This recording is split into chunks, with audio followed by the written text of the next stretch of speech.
There is a list circulating right now with 40 jobs on it. Surgeons, therapists, electricians, judges. Every job on that list is labeled the same way. Safe from AI. You have probably seen a version of this list. Maybe you checked it for your own job. Maybe you felt relief. Maybe you didn't find yours at all. Here's the problem. That list is being read completely wrong. Almost 60% of jobs already have a third of their tasks exposed to automation, according to the McKinsey Global Institute.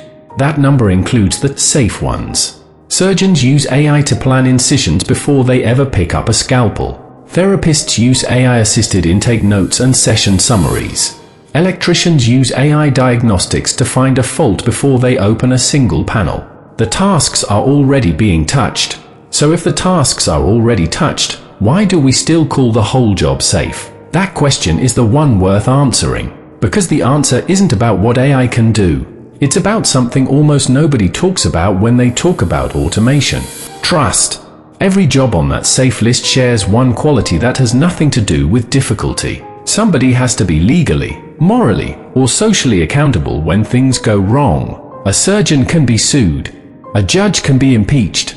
A nurse can lose a license. An algorithm cannot be held responsible in any of those ways, not yet, not under current law. So hospitals and courts and companies keep a human in the loop. Not because the human is smarter than the system, because the human is the one who can be blamed. That's the real filter. Not intelligence. Liability. And once you see the filter that way, the list stops looking permanent. It starts looking temporary. Go back 30 years. Bank tellers were considered a stable, respectable career. Then ATMs arrived.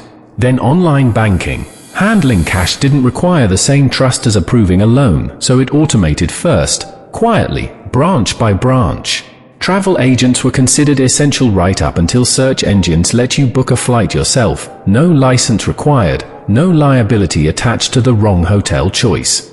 Radiologists were told for over a decade that reading a scan required too much trained judgment to ever hand to a machine. Today, AI models detect certain cancers in imaging with accuracy that matches or exceeds trained radiologists in published studies, and hospital systems are already restructuring how many radiologists they staff per shift. The job didn't disappear, but it shrank.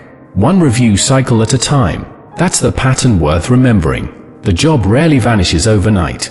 The liability shield gets thinner, one exception at a time, until the human role left standing is smaller than it used to be. So look again at that list of 40 safe jobs. Nurse anesthetists, emergency physicians, pilots. What do they actually have in common? High stakes, split-second decisions, and real legal consequences when it goes wrong. Right now, no insurance company, no hospital board, no aviation regulator wants an algorithm to be the last decision maker before someone's life is on the line. That's not a technology limit. That's a liability limit.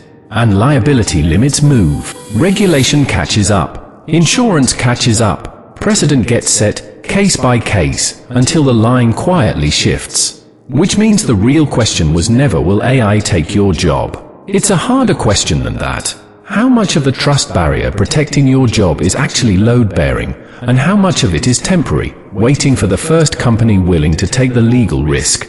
And this isn't only a white-collar story, or only a blue-collar story. It cuts across both, because the filter is liability, not the color of someone's collar.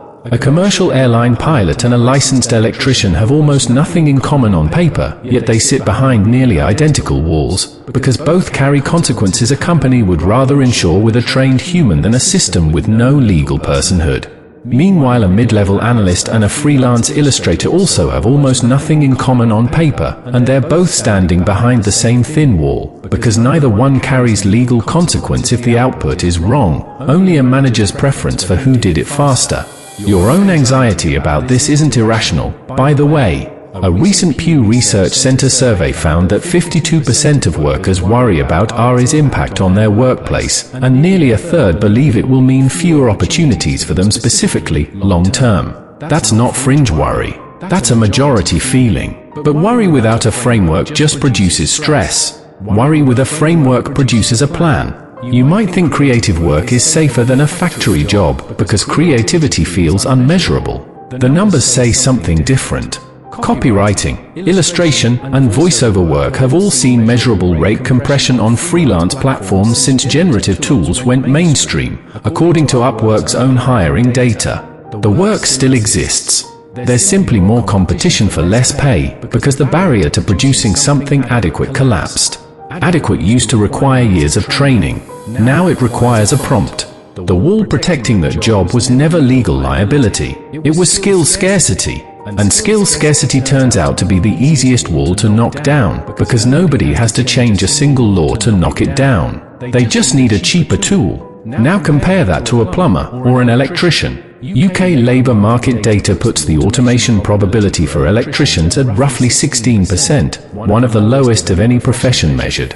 Not because wiring a house is intellectually harder than writing a paragraph, because the job happens inside someone's actual home, in a space full of unpredictable variables no training set fully captures, using a physical body doing physical work that no robot can yet ensure, transport, and deploy at a competitive price. The wall protecting that job is physical and economic, not cognitive. Different wall, different lifespan. Look at paralegals for a second, because they sit right in the middle of these two extremes. A paralegal's job is built almost entirely out of research, document review, and pattern recognition inside contracts. All three of those tasks are exactly what large language models are good at. Law firms are already using AI to cut first-pass contract review time dramatically, and several firms have quietly slowed junior paralegal hiring while keeping senior partners, the ones who actually sign off and carry malpractice liability, fully staffed.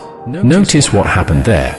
The task automated, the liability didn't. So the firm didn't shrink the job title. It shrank the headcount underneath it. That's the version of this story that should worry you more than any headline about robots. It's not that your entire profession disappears in one dramatic announcement. It's that the roster underneath the liability holder gets thinner every year, quietly, while the job title on your resume stays exactly the same. You could be doing the same job you did 5 years ago, with the same title, and still be standing on a much thinner wall than you think. This is where it becomes personally relevant. If your income depends on a job protected mainly by skill scarcity, you're standing behind the fastest shrinking wall. If your income depends on physical presence, you have more time, but the clock is still running, just on a longer track. If your income depends on legal liability, a license, a court, a licensing board, you likely have the most durable protection of the three, at least for the next decade. 3 different walls, 3 very different clocks. So what do you actually do with that information? Not panic. Position. The people who came out ahead in every technological shift in history were rarely the ones who outcompeted the machine at its own task. They were the ones who moved toward the side of the wall that took longest to fall, and used the time that bought them to build the next skill before they needed it. Bank tellers who became loan officers didn't lose their careers. They moved toward the part of the job that still required a human signature and a human judgment call. Travel agents who survived became specialists in complex, high liability trips, corporate travel, medical logistics, the bookings nobody wants to hand to a search bar. The pattern repeats every single time. The people who lose aren't necessarily in the most exposed job. They're the ones who stay exactly where the wall is thinnest and hope the wall holds anyway. So what does moving toward the thicker wall actually look like in practice, without quitting your career and starting over? It usually means 3 things. First, get closer to the point of accountability in your organization. The signature, the approval, the sign-off, not the drafting or the data gathering that leads up to it. Second, build a track record that makes you the name a client or a manager specifically asks for, because relationships are a form of trust no algorithm can borrow. Third, treat any AI tool in your field as something you operate, not something that competes with you, because the people who get replaced first are rarely the ones using the new tool. They're the ones who refuse to. None of that requires a dramatic career change. It requires noticing which side of the wall you're standing on before the wall moves without asking you. Here's the part almost nobody says out loud.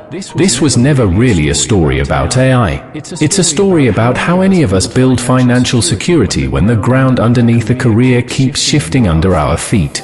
Your income is an asset, the same way a stock or a rental property is an asset. Concentrating all of it in one narrow, easily automated skill is the same mistake as putting your entire portfolio into one company and calling it diversified. Nobody would tell you that's smart with your savings. It isn't smart with your income either. If this changed how you think about your own career, that's exactly what NextWorth is for. Subscribe if you want more breakdowns like this one, and tell us in the comments, which wall do you think is protecting your job right now? Skill, physical presence, or liability? So the next time somebody shares that list of 40 AI-proof jobs, don't just check whether yours made the cut.